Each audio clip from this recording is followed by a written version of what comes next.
Le fret ferroviaire a fait l'objet de promesses depuis 20 ans. Les plans de relance se sont succédés, mais ils étaient tous fondés sur une politique publique libérale, dérégulation, baisse des coûts, largement inspirée du monde routier. Plus on nous tient les discours écologiques, moins on fait du fret ferroviaire. Plus on communique sur l'urgence climatique, et plus les émissions de CO2 s'envolent. Si nous voulons répondre à l'urgence climatique, sociale et relancer l'activité économique, le fret ferroviaire est un moyen incontournable pour répondre à ces enjeux.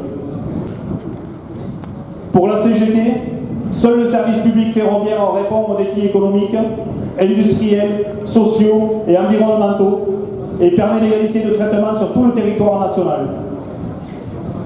Seule une entreprise publique nationale intégrée est à même de répondre aux besoins de la collectivité, des usagers, dans l'intérêt général des populations.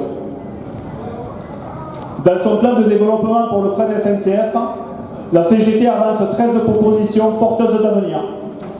Une action publique sur les coûts externes, un objectif politique de 25% de la part modale d'ici 2050, sachant que les potentiels territoriaux existent, un engagement massif de l'entreprise publique, protéger les aléas et du court-termisme du marché, des mesures sérieuses pour la relance du wagon isolé, adaptées à la desserte des entreprises locales, la prise en compte des territoires dans les arbitrages liés au transport, une impulsion de la puissance publique pour relier les infrastructures stratégiques comme le mine de Toulouse ou le port de Sète par le sud de l'Aveyron, une implication des grands logisticiens dans la réorientation modale de leurs flux, une extension du domaine de pertinence du ferroviaire à de nouvelles catégories de marchandises, telles que l'agroalimentaire, les produits de grande consommation, présents sur notre territoire, les déchets et autres matériels industriels.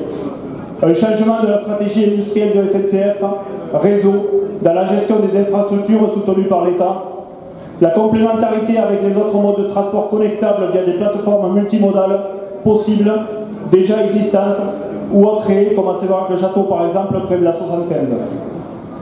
Une coordination avec la filière industrielle pour développer l'excellence ferroviaire française et l'emploi, tels que les quelques 200 entreprises de la Mécanique Vallée, ici, qui représentent plus de 13 000 emplois.